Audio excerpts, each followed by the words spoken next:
Hello everyone, today we talk about Henry IV of Bourbon, King of France. Some of you asked me months ago to cover his reign. I very much like the same, so I thought to discuss this figure, not from a strictly military point of view. We made recently some military biographies, so to say.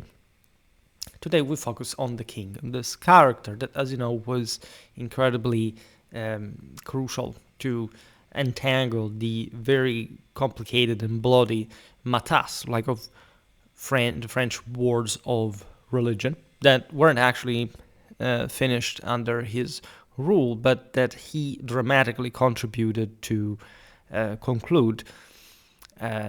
In favor of Catholicism, I would actually say, as I did already, in fact, in the video about French wars of religion, that, of course, in that specific situation, we appreciate Henry's shrewdness, concreteness, pragmatism, and so on.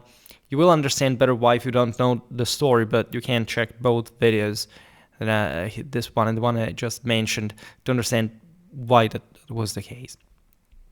You know the story, right? Paris is well worth a mass, so to say. Henry passed from the leader of the Huguenot forces, like the Huguenot rebels in France, during one of the literally the darkest period in the cyclical de facto revolutions that France goes routinely through, to the Catholic king of France. Obviously, it couldn't be realistic, at least in this sense, a Protestant king of France, given the courageous Catholic identity and wavering Catholic identity of the Northeast, of probably the ancient dominion, the ancient realm. This is the reason why this couldn't convert to Protestantism. Even Francis I had toyed with the idea of converting to Calvinism in particular, and there was the impious fetus and all the sort of ambiguity of France in the international stage, if anything, because of the Habsburgic encroachment from all directions almost. But that's also another story. In fact, we will talk perhaps about Francis I in another video, because these are really key rulers. We have to cover Louis XIII. We talked about Louis XIV mostly from a military point of view, but his reign alone is also quite crucial, just as much as Louis XV or the XVI and so on. Now, Henry IV, born Henri de Bourbon on the night of December the 12th to the 13th, 1553, in the castle of Pau, the capital of the sovereign Principality of Béarn, a historically independent Pyrenean territory in southwestern France, part, in fact, of the joint kingdom of Navarre, rather under the Albrecht dynasty, maintaining significant fiscal, judicial, and linguistic autonomy from direct French royal control until fully absorbed, in fact, after the same Henry's accession, which shows you, again, how convenient, in any case, to be part of France is. Naturally, here we're not talking about some provincials. We're talking the Bourbon. These were all, as you will see now, just cadet branches of the old sort of Capetian house that was de facto ruling as the Valois-Angoulême. It's just a matter of private feudal possessions of, in fact, royal appanages. Historically, really made lots of videos about the historical regions of France throughout the Middle Ages, seeing how this territory was politically articulated. Henry was thus a pivotal figure, to say the least, in French history, reigning as King of Navarre from June the 9th, 1572, under the name Henry III, and as King of France from August the 2nd, 1589, until his assassination, which is the same year, in fact, in which the Valois-Angoulême house ended and the Bourbon one took the throne of France, until his own assassination on May the 14th, 1610, in Paris.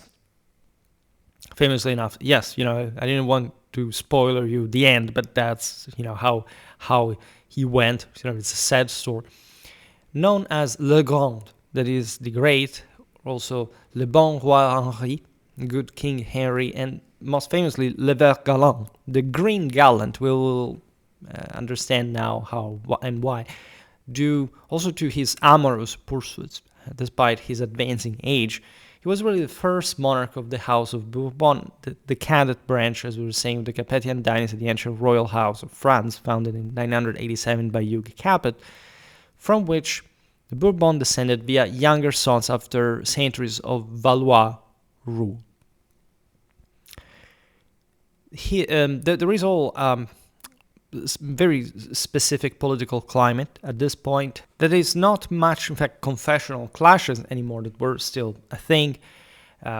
He died, as you understand here, even before the 30 Years' War had broken out, even though there were deep connections, as we've seen in different videos, between the Huguenots and the Dutch rebels against the Habsburgs.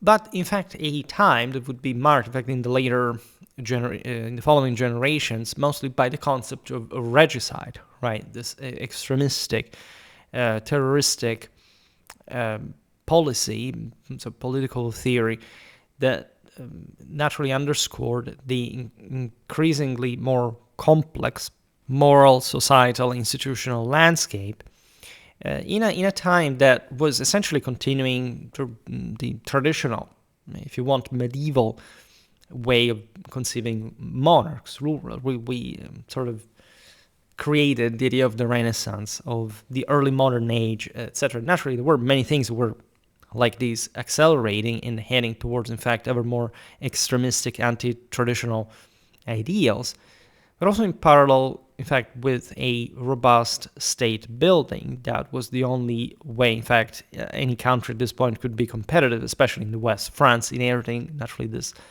enormous, like being probably the largest country in Europe, the most demographically loaded, the one with the greatest agricultural potential, but still being very feudal, very medieval. The French had lost the Italian wars because of their unwillingness to arm large swathes of their own population to prevent things such as, what you see during the wars of religion themselves, namely the militarization of the fourth estate, the radicalization of confessional clashes, political violence arising, and so on. The more I study the French wars of religion, and the more I sympathize with the Catholic cause, but deeply in a strongly national French sort of political moral sense. I mean, the damage that the Reformation caused across Europe is something enormous. But what happened in France, like for the gratuitously useless reasons that were at stake there, so this forever attempt at destroying the core of civilization. If you look at the map, we've seen it in that video, of the uprisings, it's always essentially Occitania, right? Aside from other fringe areas, of course, say the French society at this point was quite split, probably from a religious point of view, but there were overwhelmingly clear civilizational patterns, as we were saying before. There was no way to rule Paris if you weren't Catholic to begin with. But this wasn't just about Paris, it was about the bulkiest and most relevant part of the French population in the north. That's why Henry's reign is incredibly tormented, and also for reasons that he himself contributed to fuel with his initial championing of the Protestant cause. His reign marked, as we were prefiguring, the unification of the crowns of France and Navarre, and he played a crucial role in ending the same French wars of religion. So, as a neat sort of result, was a positive reign, to say the least. When we talk about the French wars of religion, as you know, we're talking 8 major intermittent civil wars from 1562 to 1598, and it wasn't over, right? This string is much more sort of deeply connected to this dynastic issues historically, that there were other uprisings later, and as you know, up to the final revocation of the Edict of Nantes under the Sun King, and the expulsion, basically, of all the, in fact, willing Huguenots to other countries. The matter will never be fully resolved. And this clash obviously was between the Catholics and the Huguenots, so essentially the French Calvinist Protestants, fueled by religious intolerance, noble rivalries, foreign interventions by Spain and England, and the weakness of the Valois monarchy in that moment, again, especially in the wake of the de facto defeat in the Italian wars that had come to threaten, in fact, the same Paris. Think about the Battle of Saint-Quentin. We will surely cover that battle, hopefully soon. So Henry's reign restored economical stability, laid the foundations of France's prominence in European affairs once again under his offspring. Now, Henry was the son of Antoine de Bourbon, the Duke of Vendôme, and head of the House of Bourbon proper, right? I made a video about the medieval House of Bourbon. If you're interested, you can check that out.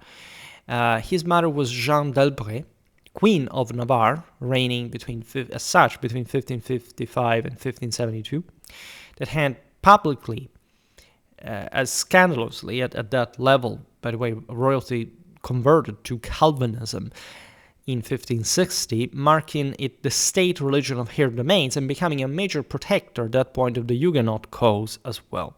And again, the proximity to southern France, and again, these were essentially frontier areas from a very long time, is not random. Jeanne was herself famously the daughter of Marguerite d'Angoulême, sister of King Francis I, that had also been Protestant, which was even more scandalous at the time of Francis I. And so there is all a very interesting tradition. This is, I understand how high of this is royalty, like it's fair in terms of Capetian clanic terms to call them, in any case, royalty.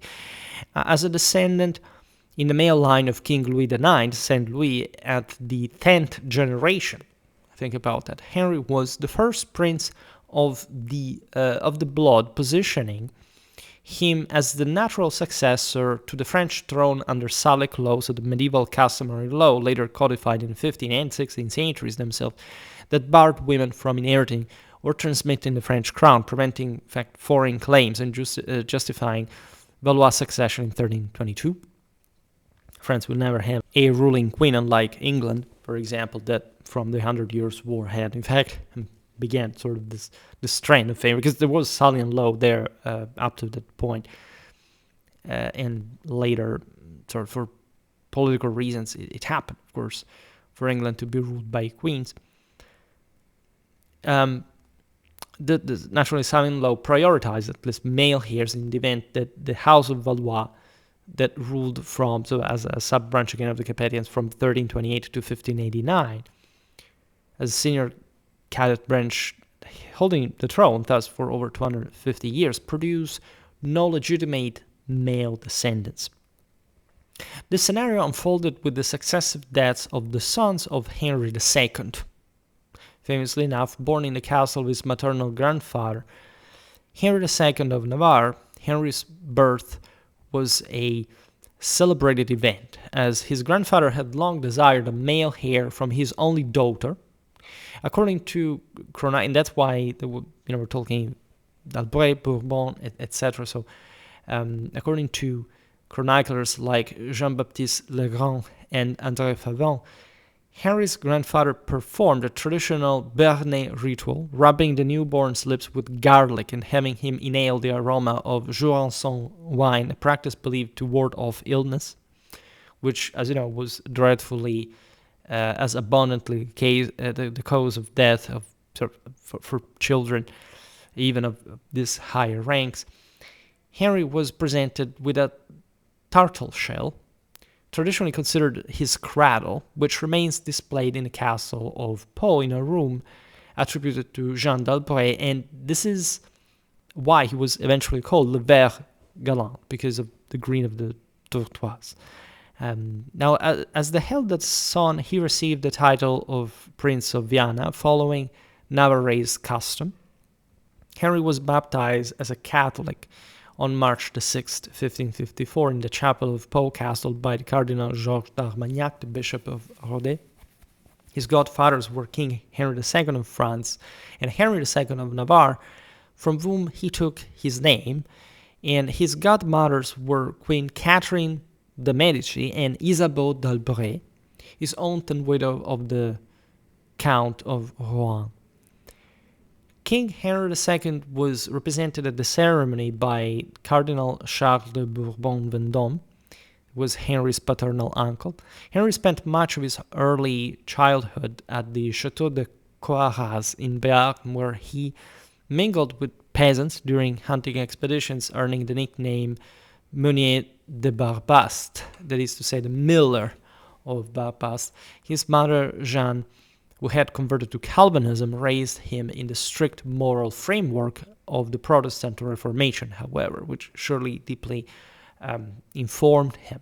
However, upon the accession of Charles IX to the French throne in 1561, his father, Antoine, brought him to the royal court in Paris, where he interacted with the king and other young princes. His parents disagreed on his religious upbringing, as you have understood, with Jeanne favoring Calvinism and Antoine insisting on Catholicism.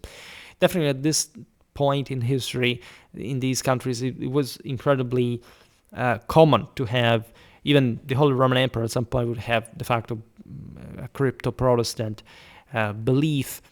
So everything was ambiguous. It was really typical of the era of political opportunism, the so-called modern age, at least in that sort of Machiavellian Renaissance, unprejudicial political, again, opportunism. But you have to think that these people actually believed these things, and or at least they perfectly understood the souls, the theological subtleties, sensitivities of both confessions in this case, right? So for them, it was important. It was something constitutive that they also deeply believed in very personal ways that unfortunately are often difficult to untangle. In fact, this tension shaped Henry's early exposure to the religious divisions that would define his life already, and becoming almost a paradigm of. So you understand how eventually this was politically realized. During the First War of Religion, 1562-1563, Henry was sent to Montargis for safety under the protection of René of France. After his father's death in 1562 and the war's end the following year, he remained at the French court as a guarantor of the uneasy alliance between the monarchy and his mother, the Queen of Navarre, that naturally had maintained actually her Calvinist faith. Jeanne secured control of Henry's education from Catherine de' Medici and his appointment as governor of Guyenne. This was, as you know, the vast southwestern province, including Bordeaux and Aquitaine, a major Huguenot stronghold and Henry's key military, administrative, and fiscal base. We are in 1563. You know what the mechanism was here. We don't need to repeat it. Catherine de' Medici was the mother eventually of three kings of France, and she de facto ruled the country in a very skillful way, trying to balance essentially the sort of tolerant Catholic position with, in fact, Protestant sort of extremism, because the greatest problem for the crown was money, right? France was truly the biggest country out there, but it was increasingly farraginous, outdated in administration, in institutional development, mostly because of these wars, these crises, these uprisings, the enormity, again, of the territory threatened, as we understand here, by foreign opponents that at some point could also go past confessional alignments of their respective crowns, just for, again, the opportunity it presented to weaken France here and there. These are the same years, I don't know, of the Armada, for example, all the issues with England, Scotland, Spain, the Empire. So lots of things are going on, and the reason why there were so many edicts of Nantes basically is that the French crown, at this point, also with the political instability caused by the rapid succession sort of different kings on the throne in all these wars, was just, okay, we'll give you this, then we'll take it back, give you this and take it back. And so, of course, the crown was essentially Catholic, but the main problem was also that there were other parts of the French nobility that were staunchly Catholic, the Guise in particular. We made videos about the Battle of Dreux, for example. Yet another video you can check out, that were essentially exploiting the situation to accuse the monarchy of being too lenient against the Protestants, tolerating them too much. So it was an incredibly difficult balance policy that would end up being shipwrecked, mostly due to Henry III, as we will see now. With the assassination of the Duke of Guise, that was one of the greatest political facepalms in the history of mankind. There's this attitude of saying, oh, no, we should rehabilitate Henry III because, he was actually not that bad. It was a complete disaster, right? It brought the country, again, to other years and years of senseless bloodshed, which also brought from the other side, in fact, Henry to eventually decide to convert to Catholicism, because there was no way from this fringe south to do anything about Paris.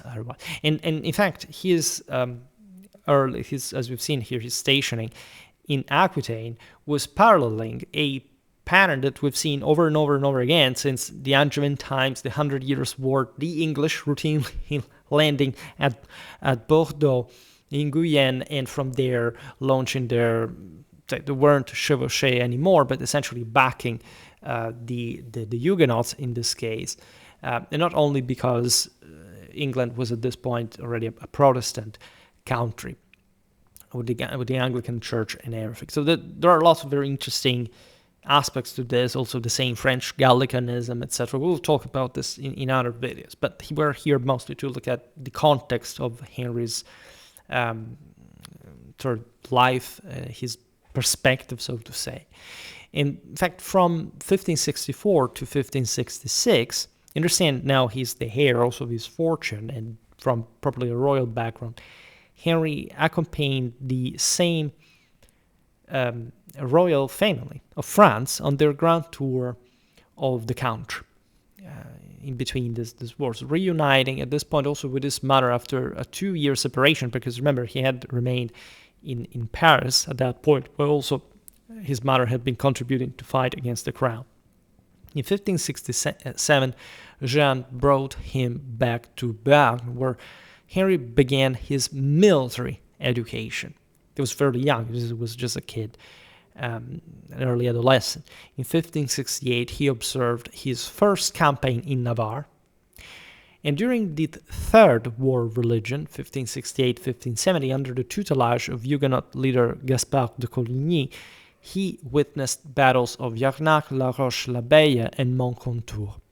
His first combat experience came in 1570 at the Battle of Arnay-le-Duc. We'll talk about all these battles. We began with Dreux. That was, a very sort of satisfying video to make personally. But these are all very important. The French Wars of Religion are massively underrated from a military point of view. There were massive sieges, pretty big armies. Everybody talks about at this point, I don't know, the armies of the Dutch rebels. But do you even realize by scale what the French were doing at this point? There is, again, it's always the same old story. There is a complete disconnect, I presume, in general pop culture, even sort of scholarly, the scholarly one, the one that should be actual culture, in probably the different quantities of European countries in the history of the art of war and more. I also made a little video about probably the libraries of the constables, mostly from a study on the French generals of this era, at the time of the same Henry, also Louis XIII, his son, etc. Now, on June the 9th, 1572, following the death of his mother, Henry became King of Navarre himself, as Henry III, inheriting the crown of Navarre and the County of Foix. Right? Before I said Henry III, that's the Henry III of France, so don't mix that up. Like they just call themselves the same way. That year, he visited the Château de Vendôme, a rare trip to his ancestral Bourbon lands in the very center of France, to bury his mother, alongside his father in the collegiate church of Saint-Georges, the Bourbon-Vendôme necropolis, by the way. Quite somber circumstances, but again, sort of reviving also a bit his commitment in the French political scene in a traditional ancestry-based fashion. Think about all the royal history, the saints' blood running in their vein, this dynastic feudal prestige. It's very difficult to understand how truly aristocratic the French nobility was, right, in its power and prestige. On August the 18th, 1572, Henry married Marguerite de Valois, sister of the King Charles IX, on the parvis of the Notre Dame Cathedral in Paris. Why on the parvis? Because his Protestant faith prevented him from entering the church, right?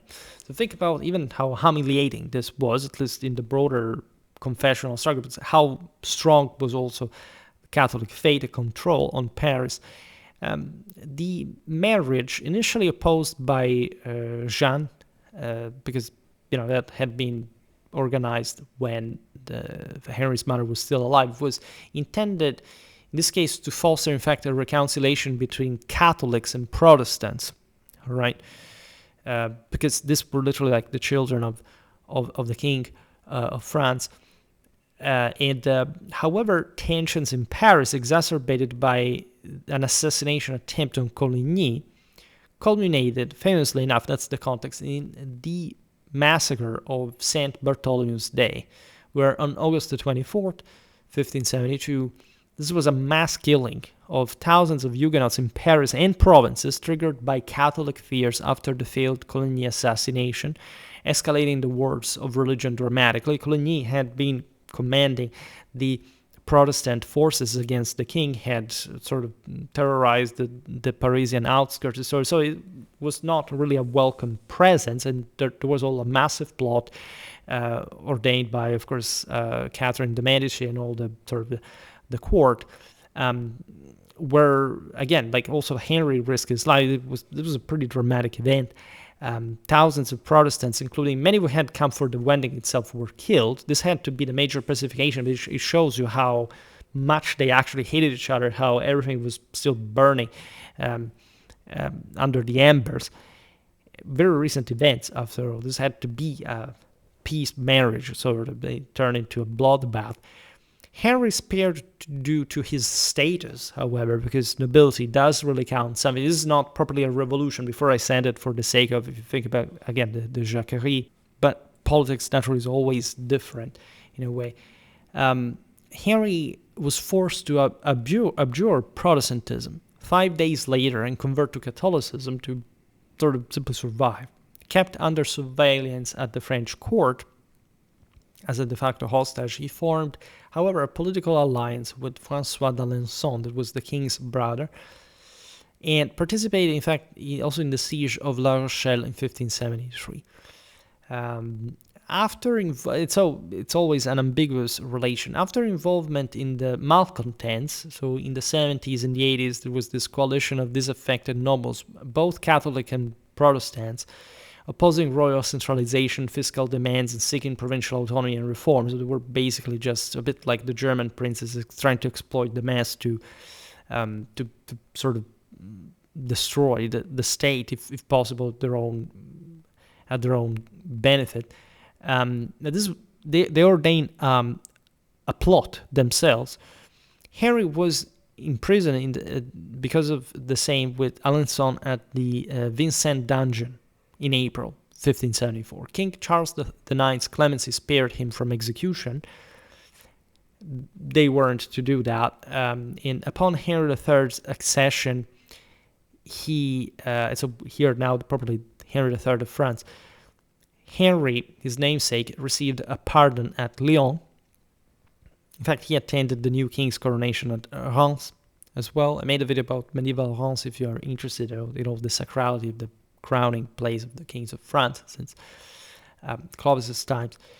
Taking advantage of the turmoil of the Fifth War of Religion, Henry, however, finally escaped the royal court on February the 5th, 1576, rejoined his Protestant supporters at that point, and formally abjured Catholicism on June the 13th. So returning to the Huguenot faith, that formed the main armed opposition to royal Catholic policies led by nobles, again, like Henry himself, Condé, and centered in the south and west. So all those provinces that had never quite digested the fact that the French really they were a different nation from the Occitanian south had sort of taken that place over and turned, in fact, those lands into a sort of backwater in the country. The Peace of Beaulieu in May 1576 granted Protestants limited freedom of worship and 8 strongholds, confirming Henry's governorship of Guyenne, which became in fact a Protestant stronghold. In other words, his presence in the south was enough to redraw pretty important strategic ratios of power. Also, it connected him more internationally, for example, with England from Guyenne, because the Huguenots routinely received money, troops from the English. So at this point, Henry was truly the leader of the Huguenot faction, opposing the powerful Catholic Guise family, as we've seen, the more sort of posturally aggressive clan at the French court, supported in that by Spain's Philip II, who sought at the same time to destabilize France. So not much backing to one side or the other because of religious interest, but because of keeping the French, if anything, busy, right? So that Spain could stabilize further. We will see Philip II's perspective in there because it's quite fascinating. Henry also aligned with the aforementioned malcontents, the coalition of moderate Catholics and Protestants, but his moderate stance also clashed with his zealous cousin, the Prince of Condé, who was much more aggressive from the Protestant side. Facing distrust from both Huguenots, who questioned his religious sincerity, and Catholics who opposed his Protestant leadership, Henry narrowly escaped a trap in Oz in December 1576. Bordeaux, the capital of his governorship, refused him entry. Cities were key in the French war religion. They were, again, robust strongholds, from millennia of urbanization that knew their deal, and that the French crown had historically sort of reinforced better control, in fact, the various provinces. The confessional tensions were present all across, especially the south, in that sense, sort of neighbors really against one another. So the control of a city was sort of a big, complicated thing in the circumstances, and this difficulties prompted Henry to establish his court at Agen and Lectoure, near his castle at Nérac. His court, blending Catholic and Protestant nobles, was advised primarily by Protestant figures like Duplessis-Mornay and Jean de Laxvilliers. From October 1578 to May 1579, Catherine de' Medici visited Henry at Nérac to advance peace efforts, bringing his wife, Marguerite. The couple hosted lavish hunts, games, and dances, fostering a courtly atmosphere influenced by Marguerite's Platonic ideals, attracting intellectuals like Montaigne and Du Bartas. We talked about the former also as a political and a military theorist, even a famous philosopher. If you read his works, you can sort of enter the mentality of the era, also of this nobility, how, for example, relatively irrelevant the female-born really were to the heirs, the male heirs. And in any case, it's a very courtly and aristocratic context as well. There are lots of expenses for sort of here acting a bit as peers also with the French court. If you hadn't done that, nobody would have sort of supported you. And so it was always an incredibly difficult situation, really walking on edge all the time. Henry also indulged in romantic liaison, notably with Mademoiselle Rebours and Françoise de Montmorency-Fossot, that were Marguerite's own ladies-in-waiting, straining in this sense also their childless marriage, as are painful things. naturally, and especially consider the public facade versus, again, this personal stress and all, on top of all the pressure that came from the situation. So incredibly tough lives, and these noblemen were probably selected to withstand all of this. In May 1580, during the Seventh War of Religion, Henry's capture of Cahors, we're always in the south here, achieved without pillage or massacre despite 5 days of street fighting, earned him widespread admiration for his courage and mercy. Right? Between 1582 and 1590, he maintained a significant relationship with Diane d'Andoin, a Catholic noblewoman who provided financial and political support, acting as both a confidant and advisor. Henry's extramarital affairs, including promises of marriage to the same Diane, further estranged Marguerite, leading to her departure for Paris after her disruptive actions in Agen in 1585, effectively ending their marriage. The death of Francois, the Duke of Anjou, in 1584 made Henry the heir presumptive to the French throne. All right, because there weren't any other siblings to the French King Henry III, who had no heirs either. So truly, as Bourbon, he was the first in line from all the cadet branches. And this naturally changed a lot the situation, because you understand that being the respect, these two characters at the head respectively of the Catholic and the Huguenot party, regardless of, again, all these wings at court, and as we've seen here, Henry also had lots of Catholics supporting him, makes you understand, in fact, how hybrid the situation really was, especially at the top levels where every opportunity could be exploited, right? People down the line had sort of much stronger feelings sometimes, regardless of, how they could have been opportunistic in their own regard, because the country was truly ravaged by war, especially now that these two more distinct fronts had been coagulating around these two figures. The wars in religion, particularly the War of the Three Henrys, 1587, 1589, the climatic phase pitting Henry of Navarre. In fact, these are the three Henrys. The Huguenot leader, Henry III, the king with moderate support, and Henry, Duke of Guise, the Catholic League leader, against each other with heavy Spanish involvement, pitted Henry, supported by England's Elizabeth I and the German Protestant princes, against the king backed by royalists and the so-called politique. The politique were pragmatic moderates, Catholic and Protestant alike. In fact, Henry III was kind of like that himself as well, in a too irresolute way, especially against the mounting power of the Duke of Guise. And there is all the debate there, was Henry like a good king or not? Like, he, in theory, was sort of trying to maintain the balance, yes, but his mother, the queen, the Medici queen, literally died essentially of heartbreak as he would assassinate the Duke of Guise. So national unity, royal authority, peace, and state stability, all things that Catherine had worked her entire reign to maintain in this incredibly skilled and equilibristic fashion, Henry trashed in a moment. And just because, let's be honest, he couldn't be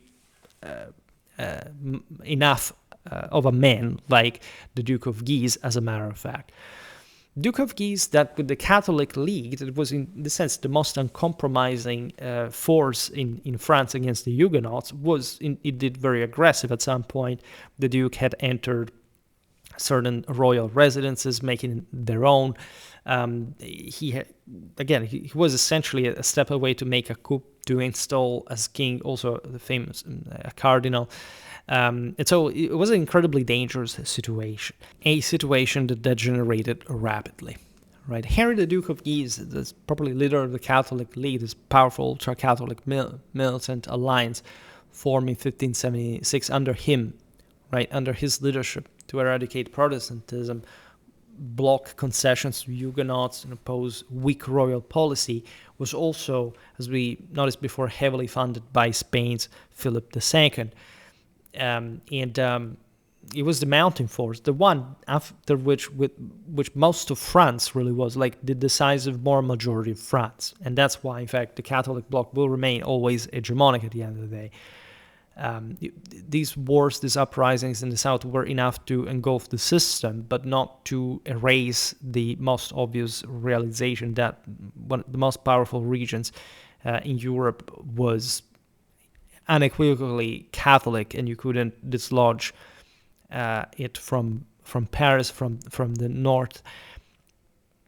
The Catholic League, bolstered by Spain, sought probably to exterminate, to eradicate Protestantism in France entirely. That's how driven they were. And in a sense, it was a better strategy than this sort of swing between, peace, ambiguity with the Protestants, and so on.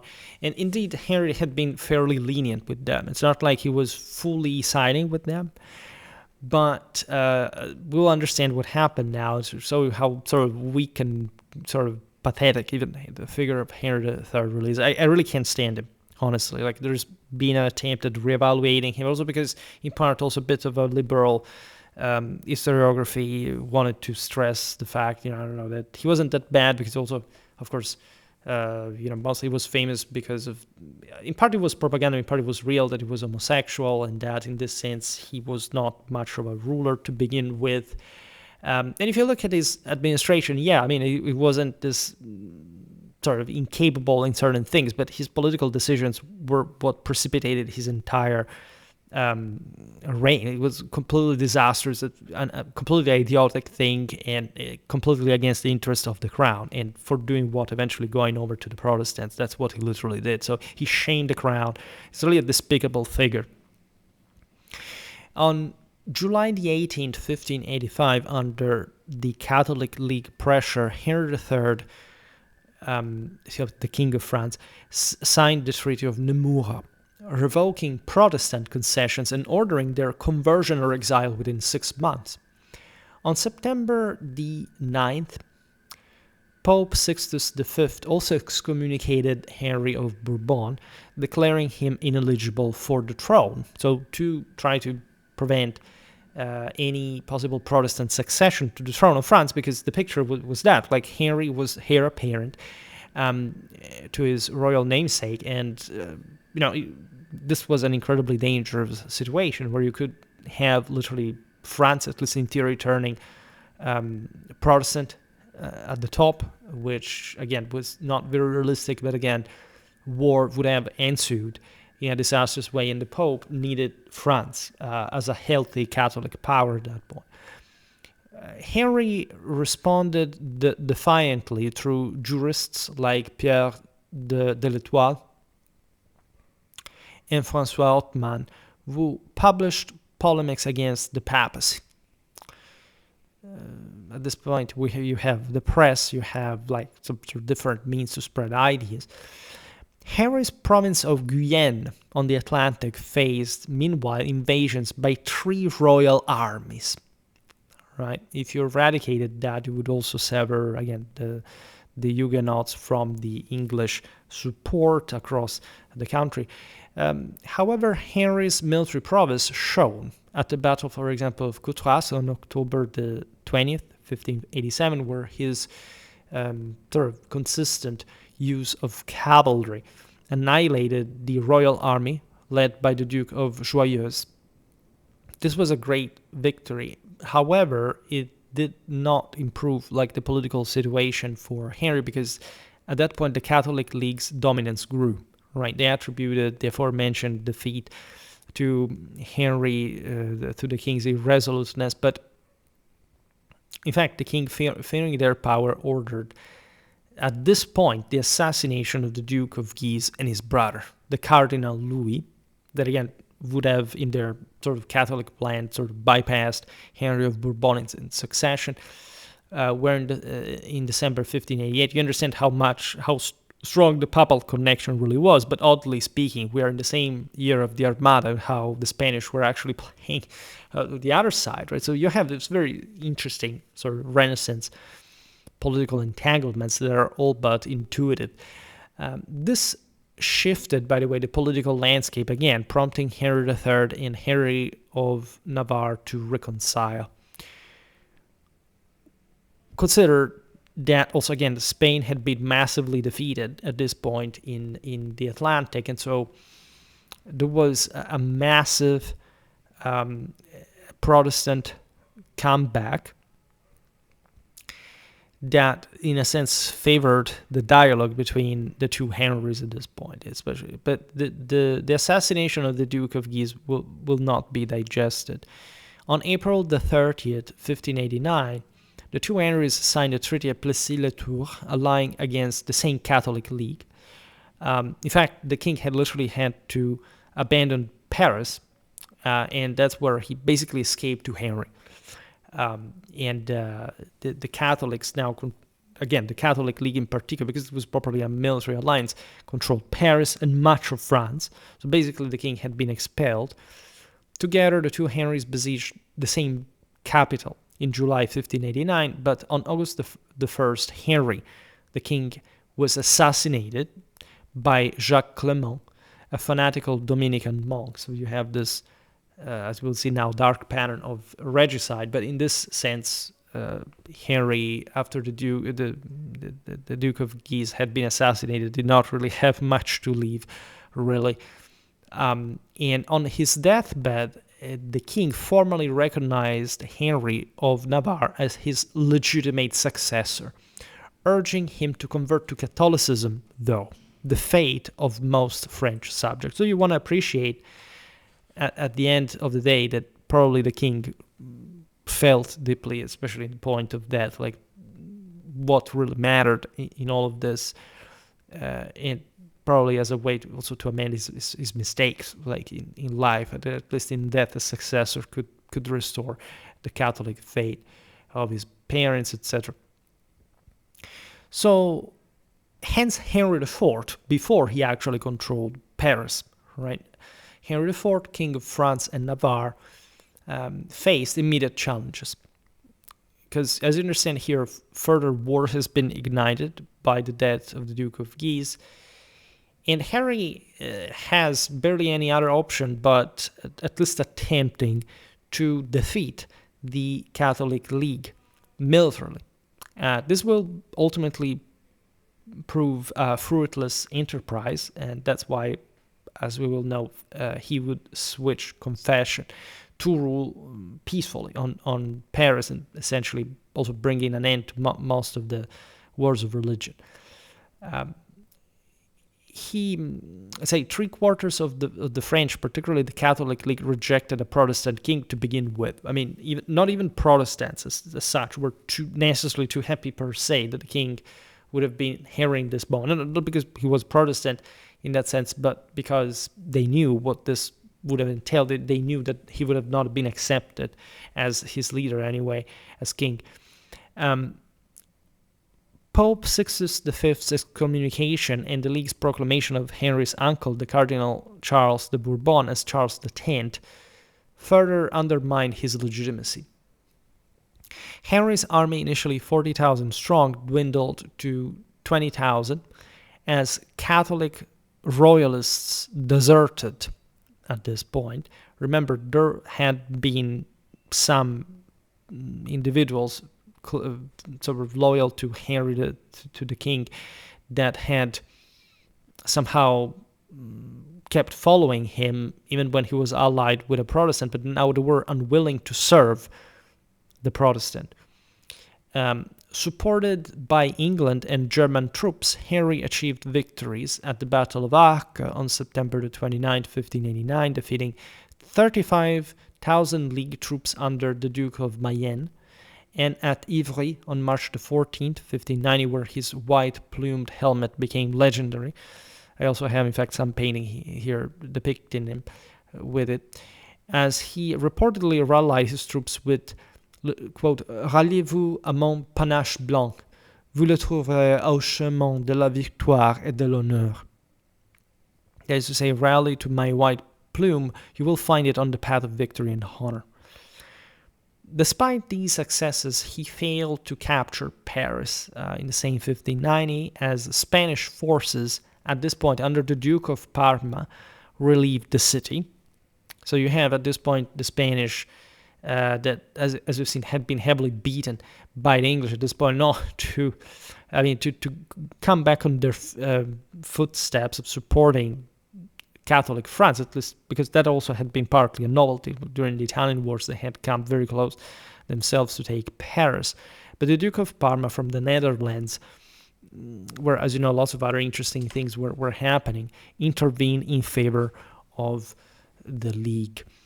Henry also took Vendôme, ensuring its churches remained intact and sparing its inhabitants, prompting surrenders from towns between Tours and Le Mans.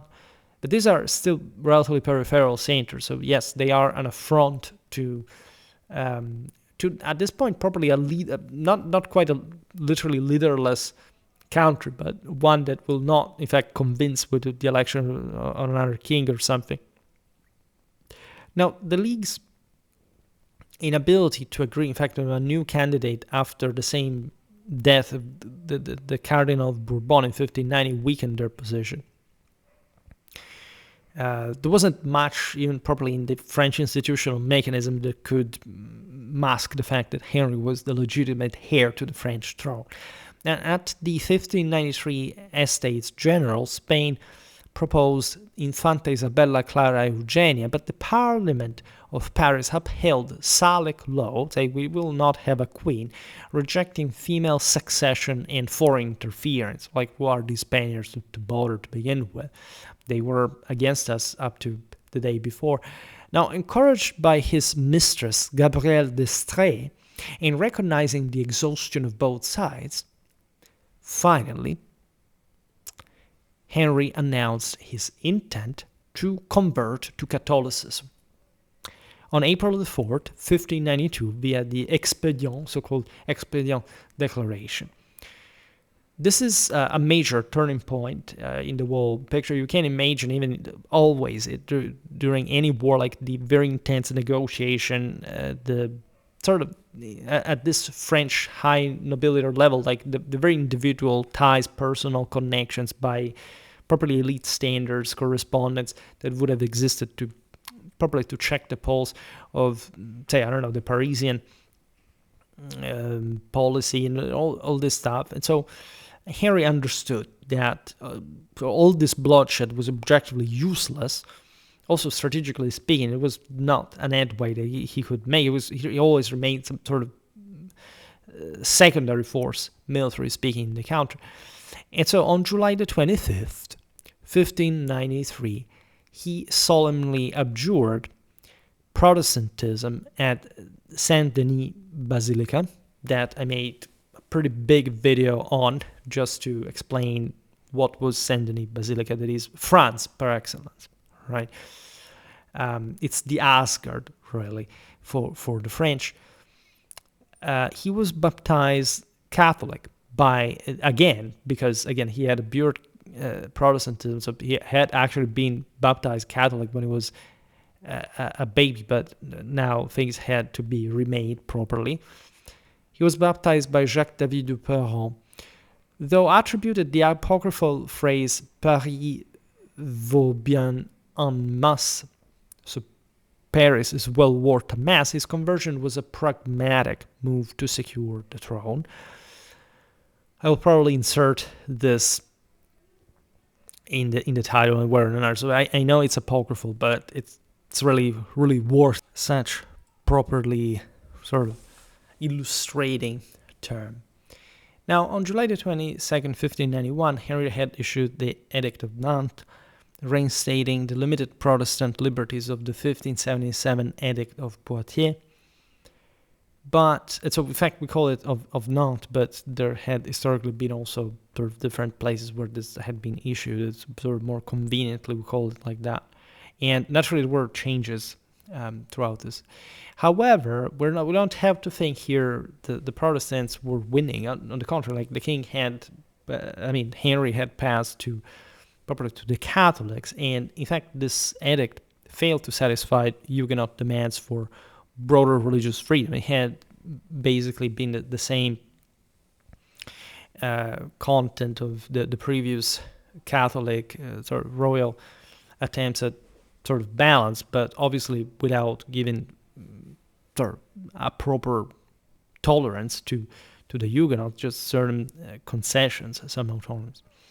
Henry was crowned on February 27, 1594 at the Chartres Cathedral, as Reims remained at this point, for example, under the Catholic League control. So it's not like they had fully accepted Henry as sort of as the guy in charge, right, in all matters. That's something that will only gradually happen. In fact, his entry into Paris, where on March the 22nd, 1594, marked by pardons and clemency, would accelerate noble and provincial allegiance, fluidifying the situation a little bit more.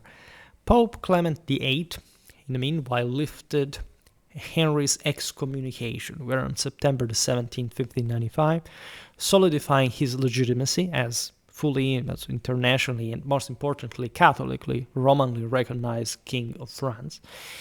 Nevertheless, of course, resistance persisted, with Jean Chatel's assassination attempt, for example, on December 27th, 1594, at the Hôtel de Bouchage, wounding Henry's face. So it wouldn't be the first time Henry would know the blade of an assassin at the moment he will finally succumb to that. Because, by the way, in all of this, the Catholic League had not disbanded yet. And actually, the greatest issue for Henry was this, right? So that essentially the old Guise faction that continued this uncompromising stand against Protestantism in France, and that had not recognized fully again Henry in charge. There were lots of interests at stake. It wasn't much like the Protestants were winning for this. On the contrary,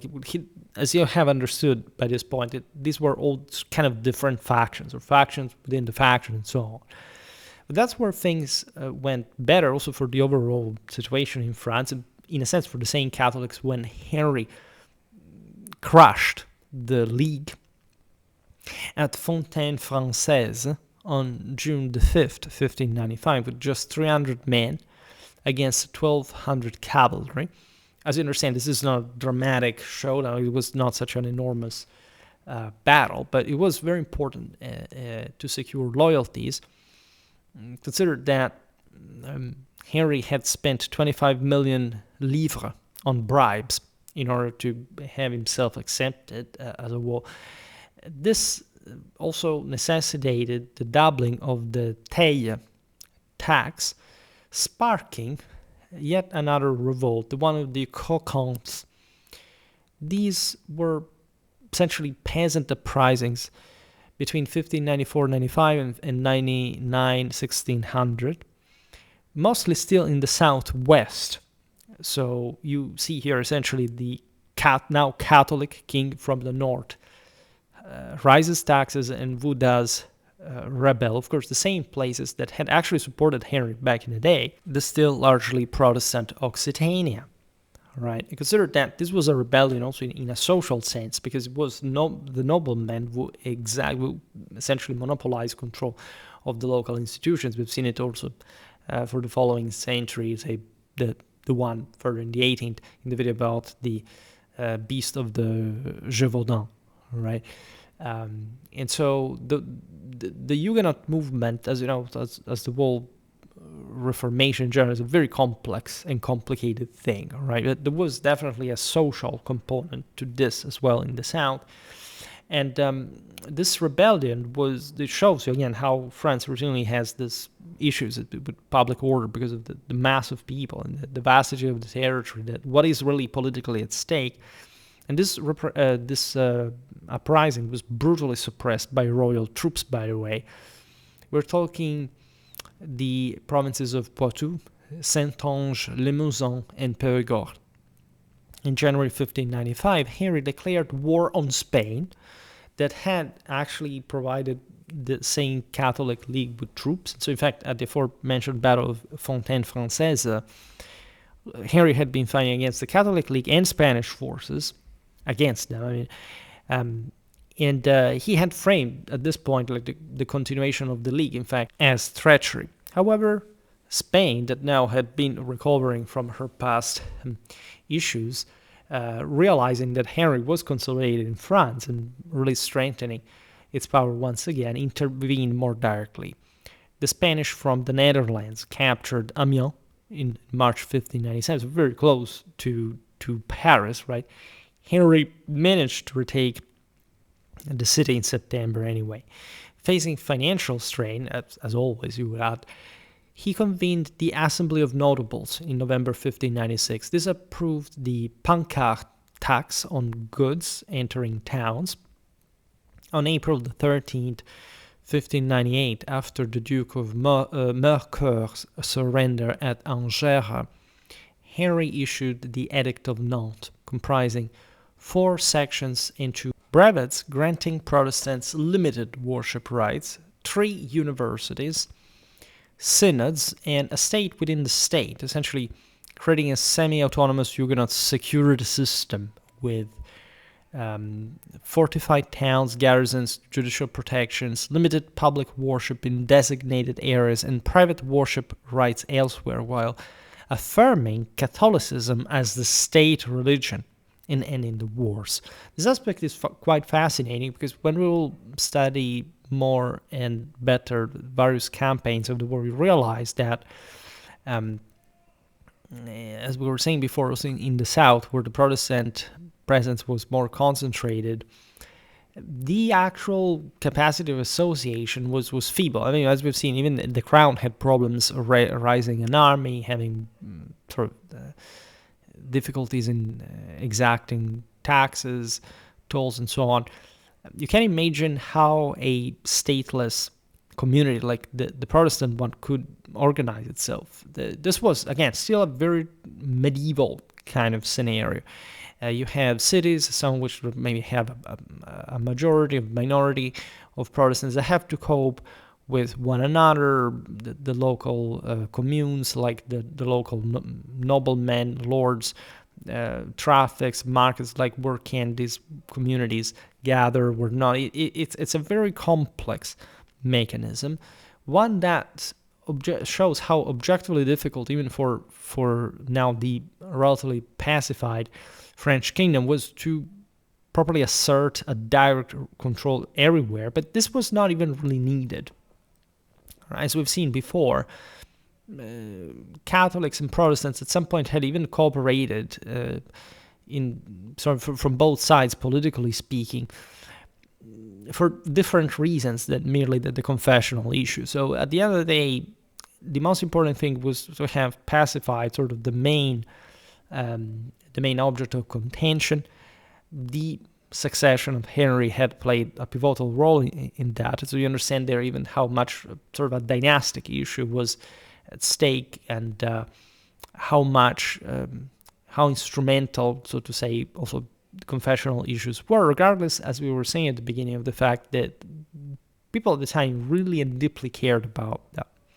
Right? There's this modern secular way of saying, they didn't really care. It was just an excuse because religion is, it's just a fairy tale. Nobody believed. They deeply, radically, fundamentally, even extremistically believed in this. And in ways, again, that are pretty eloquent if you look at the picture of and of course, there were lots of other reasons. And yes, to some was indeed an excuse, but it's not like these ideas did not actually inform this culture, society, etc. Today we don't look at, say, we said before, the politology of this, like the treatise and so on,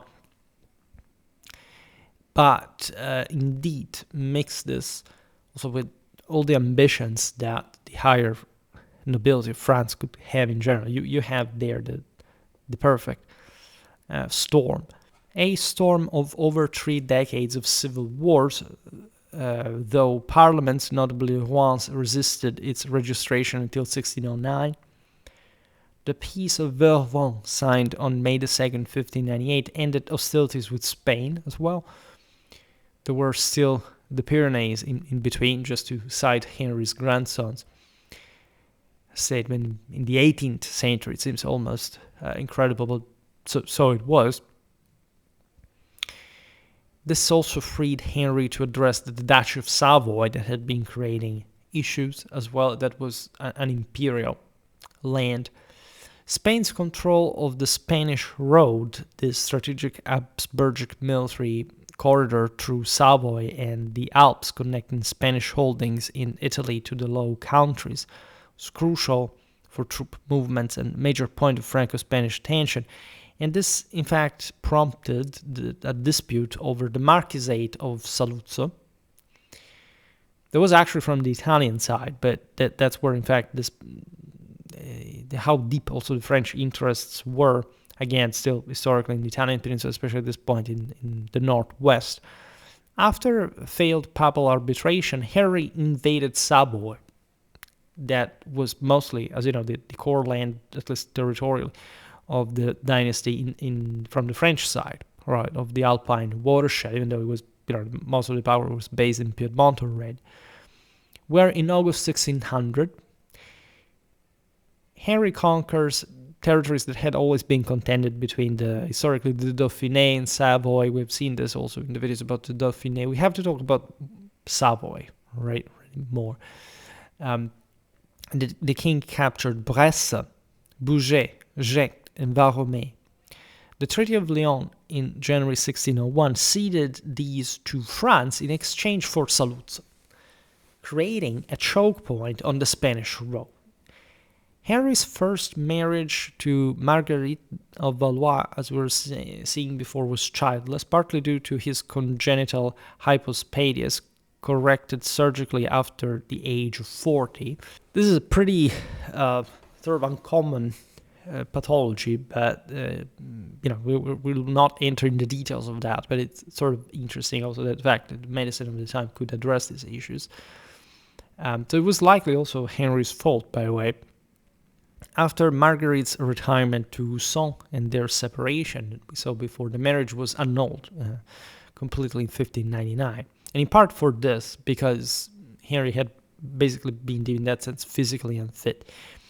Henry considered marrying Gabrielle d'Estrées, who bore him 3 children instead, so problem solved. But her sudden death on April the 10th, 1599, from eclampsia, led to Henry's marriage to Marie de Medici on December the 5th, 1600, in Lyon Saint-Jean Cathedral, celebrated by a proxy.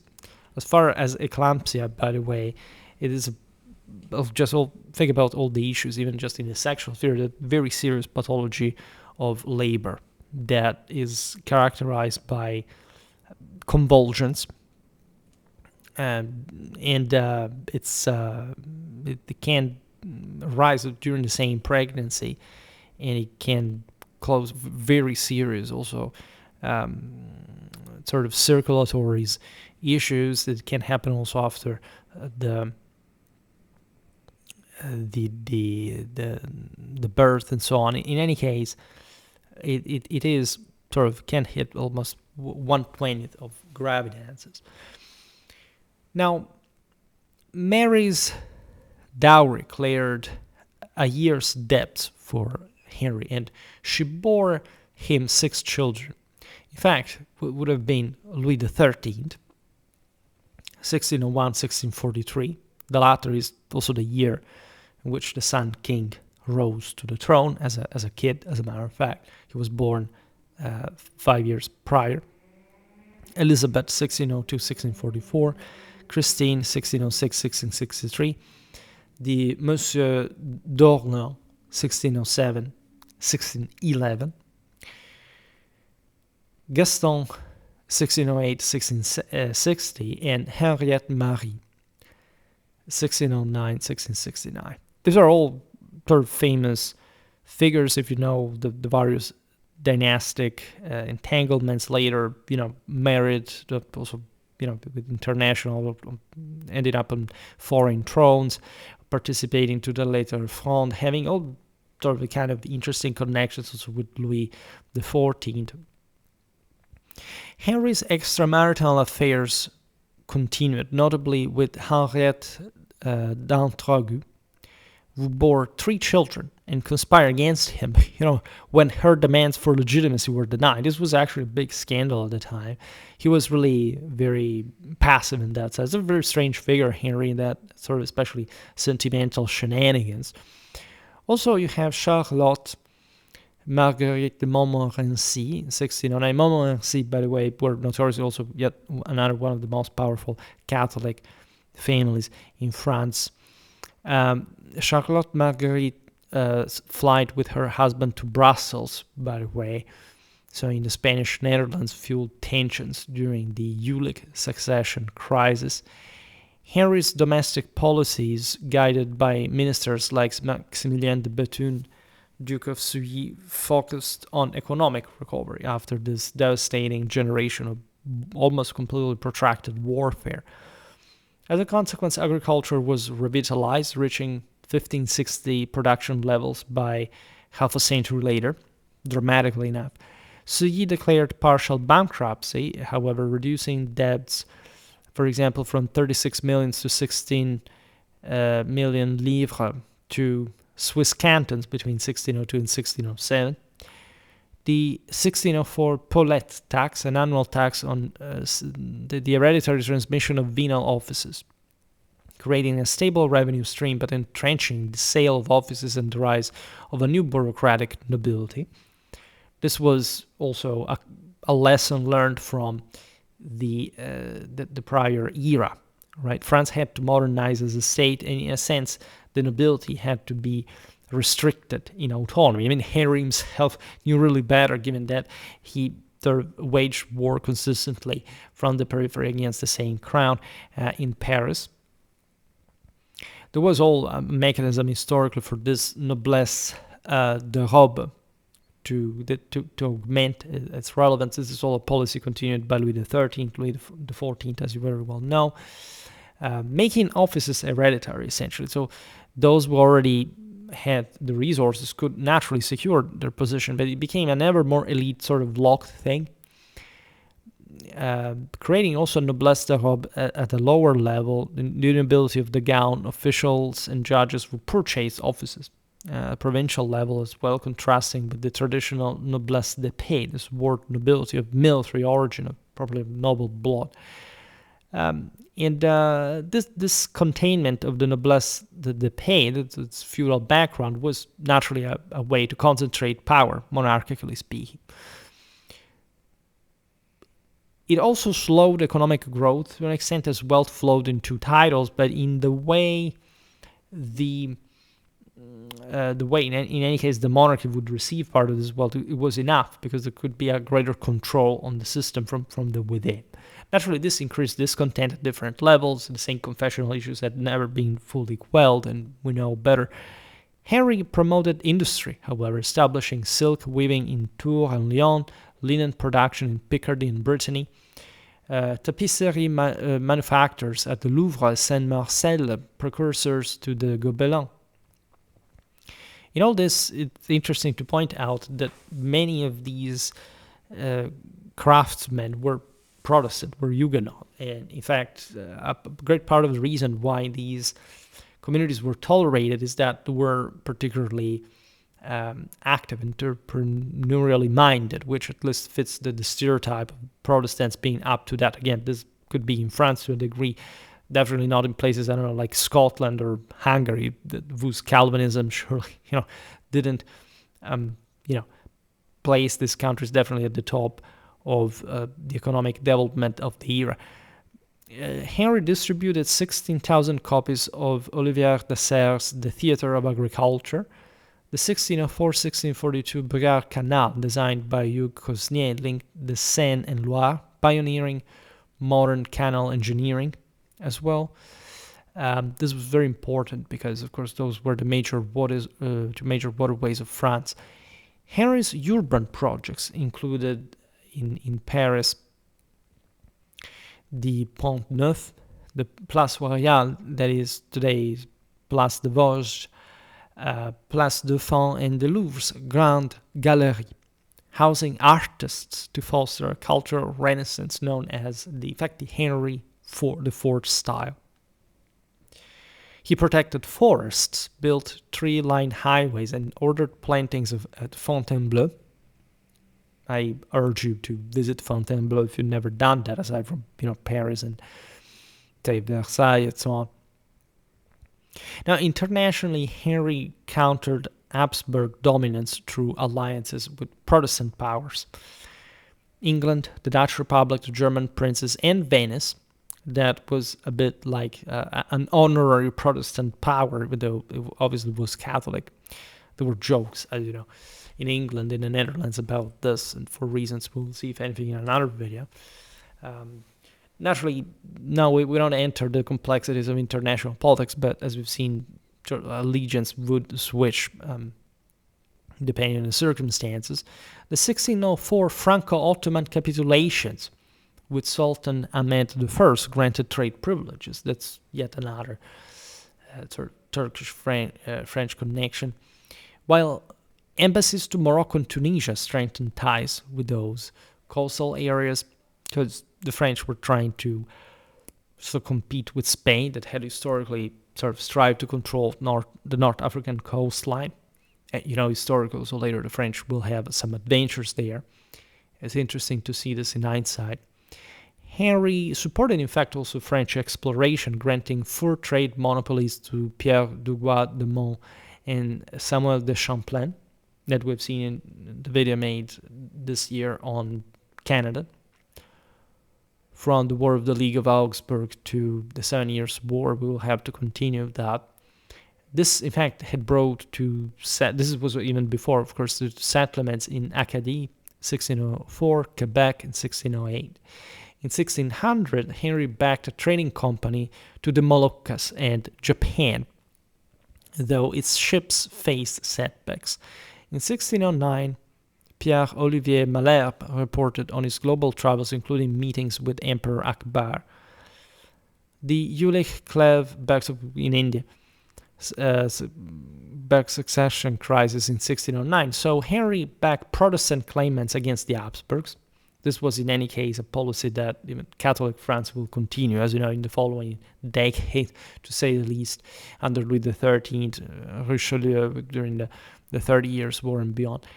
Culminating also in the Treaty of Bruzzolo with Savoy on April the 25th, 1610, forging an anti-Spanish alliance at that point, even. And Savoy, as you know, was always a bit the tip of the balance between these powers in the region. Preparing for war, Henry faced domestic opposition, with Catholics decrying his Protestant alliances and the Huguenots feeling betrayed by his conversion. So obviously he could never be a fully appreciated ruler in a sort of identity sense for both groups. However, you realize how he still ruled successfully, and he managed to maintain power, after all, without any other major fracture. On May the 13th, 1610, Mary de Medici was crowned at Saint-Denis. The next day, while visiting Souilly at the arsenal, Henry's carriage was halted in traffic en route de la Ferronnerie. François Ravaillac, a Catholic fanatic from Angoulême, stabbed Henry 3 times, piercing his lungs and aorta. Henry died hours later at the Louvre, aged 56. Ravaillac, acting alone, was executed by quartering on May 27, 1610, at Place de Grève.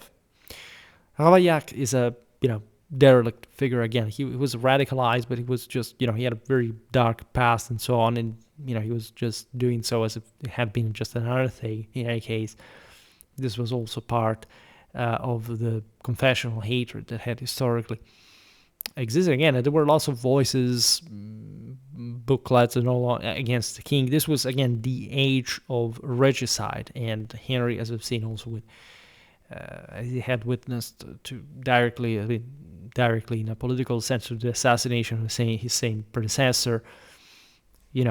Down in the century, some king will, for the first time, be properly put under trial and beheaded, and just across the channel. So we're talking very specific age and year. I will see it better because it's more like the 17th century, really, but it had already started, and France was probably the cradle of this in many ways. And it's interesting as paradoxical because eventually France will go on to have the most robust and successful monarchy, right? Yes, at the end of the 18th century, the French king was beheaded, but that was also a very different historical, cultural situation. There is a direct link also here. The state that was being built paradoxically will help sort of collapse the monarchy because it was sort of advancing so modernly and secularly that paradoxically brought also to that, but it's not like it was in fact traditional monarchic at this point. Henry's body was embalmed and buried at Saint-Denis on July the 1st, 1610, after weeks of ceremonies. The sense that the la bannière ne meurt jamais, right? The fact that there are two bodies, as Kantorowicz beautifully described to us. It was a very old French tradition from centuries now. There was an increasing sense of the monarchy, like properly of the sense of the royaume as something ever more unitary, statal, granted by probably the dynastic continuity of sacred blood, like the French of Holy One had been, even with a specific control on the Gallican Church that was not evidently Protestant, but had some sort of interesting autonomistic drifting, historically speaking, from the papacy as well. Such a volatile and powerful ruler like the King of France, as you know, there were some features even resembling what the English had done with their own church at this point in history. Henry's heart, placed in a lead urn, was sent to the Jesuit college at La Flèche.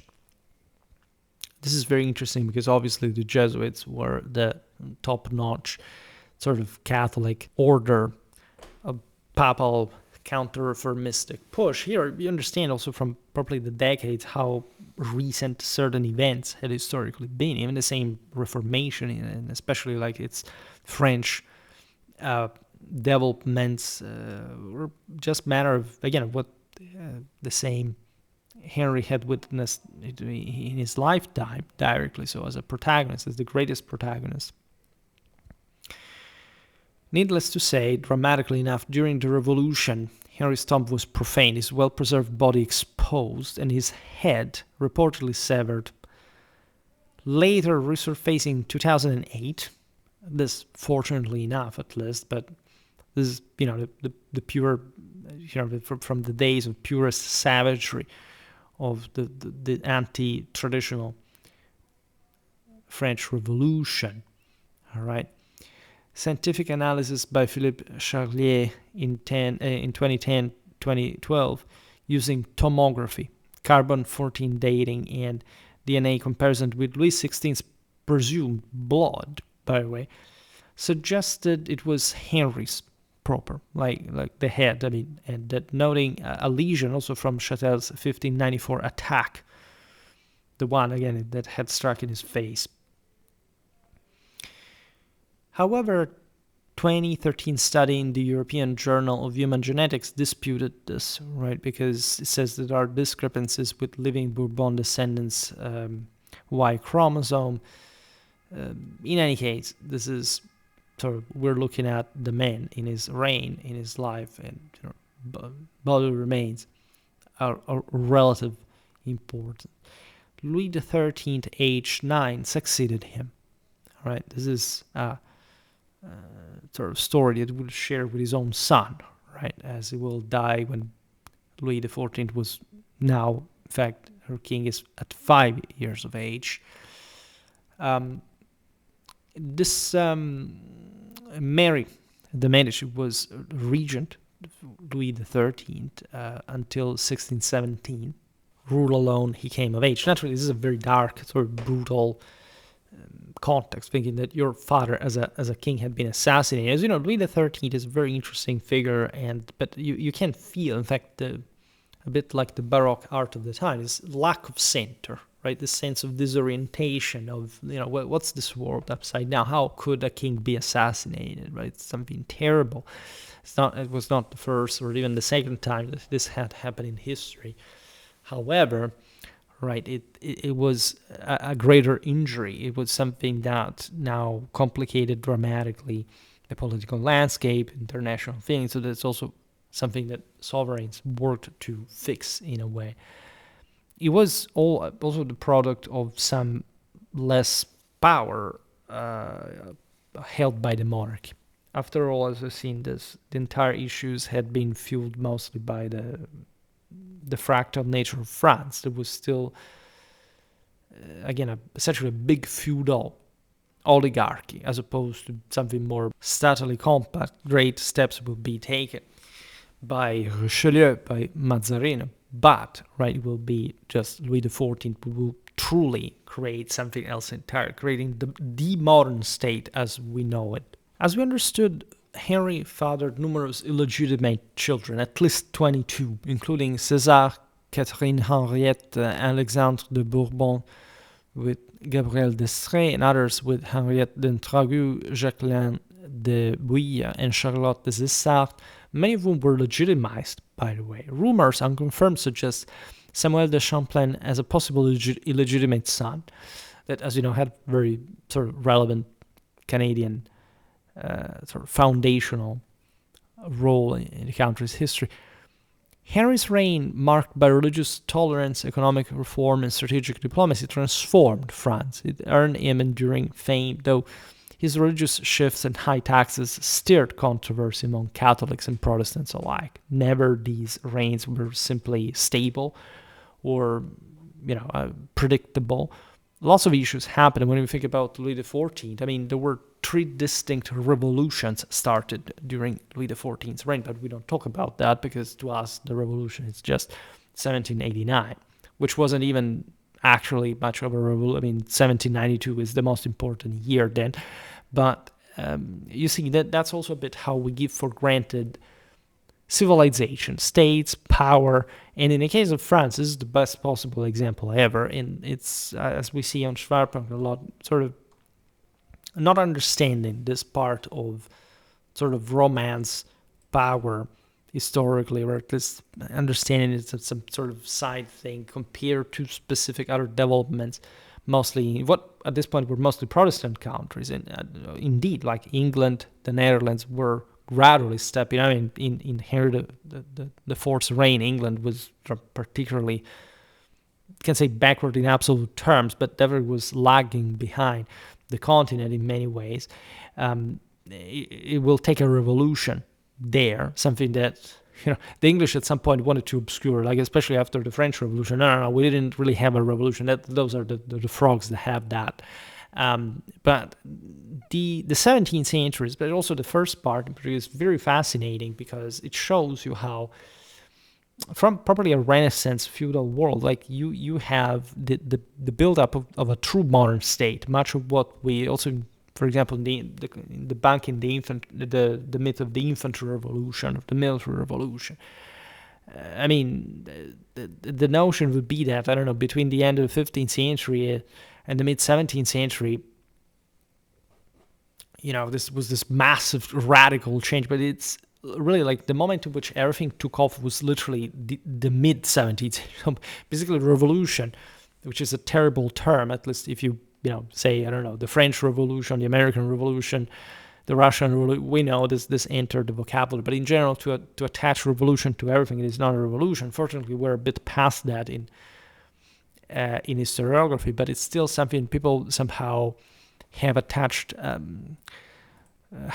to different phenomena and changes and modifications. But these developments were very gradual, very slow. There's a beautiful Renaissance historiography scholarship about courts, like these were the pivot around which, of course, the counter revolt. We've seen it here, right? France had very robust unitary tradition after all, right?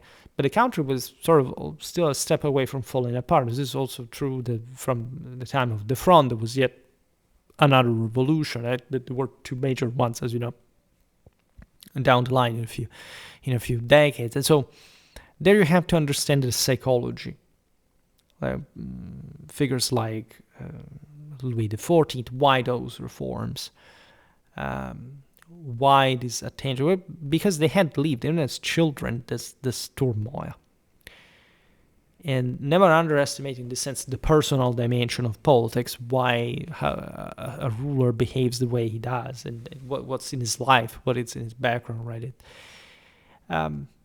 You always have to cross these references. So I was very glad actually to talk Henry IV, because he understood the reasons why he's such a even funny figures. Like if you look at the portraits, they're objectively laughable a bit, also because of the fashion of the era, but mostly because of his smiles and this thing of the ver galant.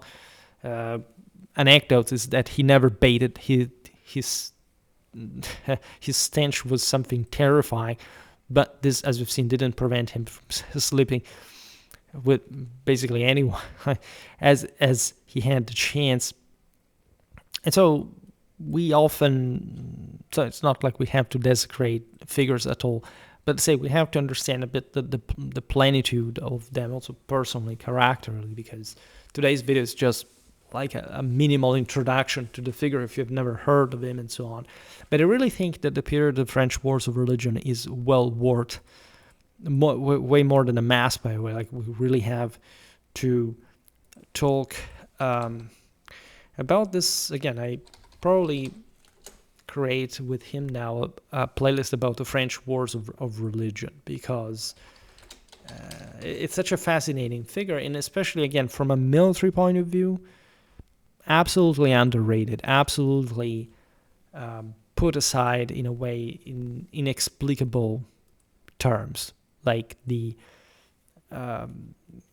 magnitude of engagements is really something, right? You really want to appreciate it as one of the most important early modern military theaters where nobody seems to particularly enjoy, discuss, and so on. And we'll be doing that. Frankly, I have to cover more battles from the Italian wars that really have never done, also from the 30 Years' War that are very complementary. We still have to finish the series about the English Civil War, etc. But just for saying that, in any case, we have plenty of sort of videos to make that are necessary for understanding a bit like this part.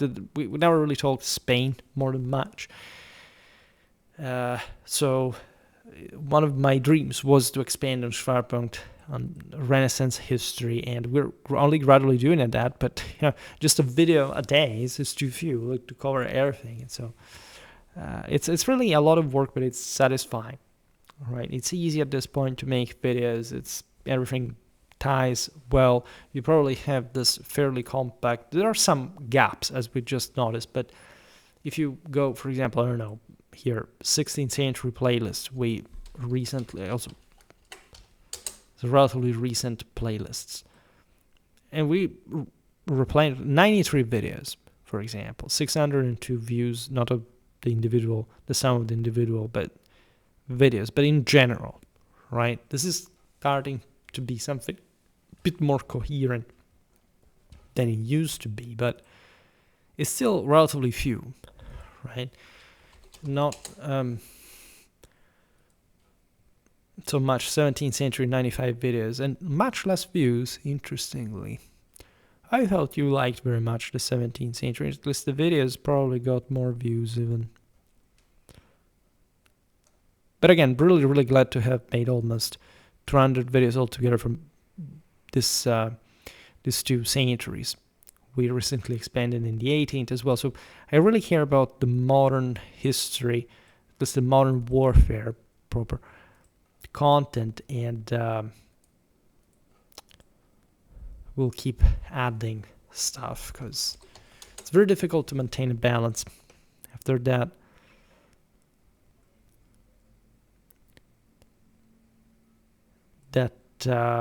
Inquiry made this year about what we want to see more or less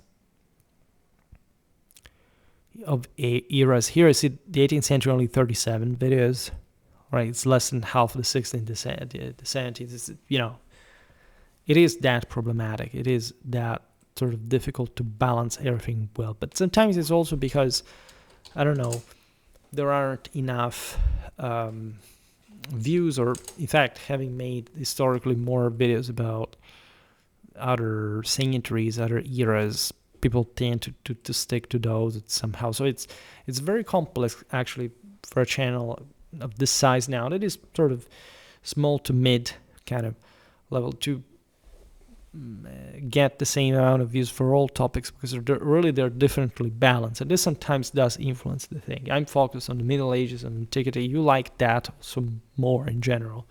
That's true, but that's also because I historically made more videos about other eras, and so that's in many ways also the point.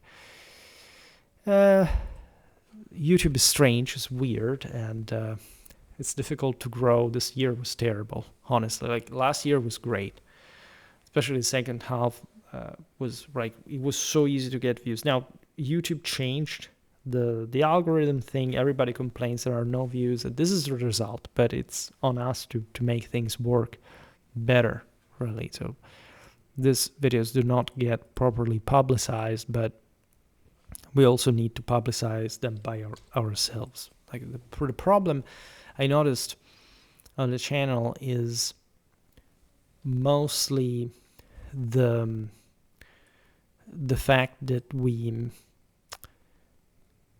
to say, like, these videos are not pushed by YouTube. That's the problem. It's not like you don't watch it.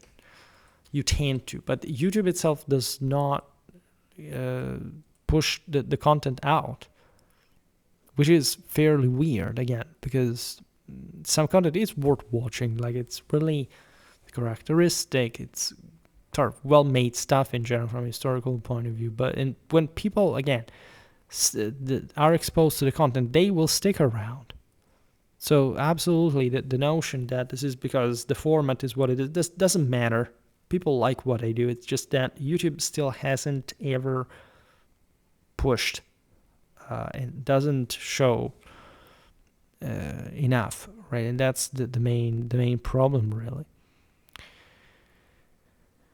Very well, though. Let's simply continue at a point for today. However, I stop it here. I just hope that you enjoyed this video. If you did, please share it. Otherwise, leave a like or subscribe to my channel if you're interested in my upcoming content.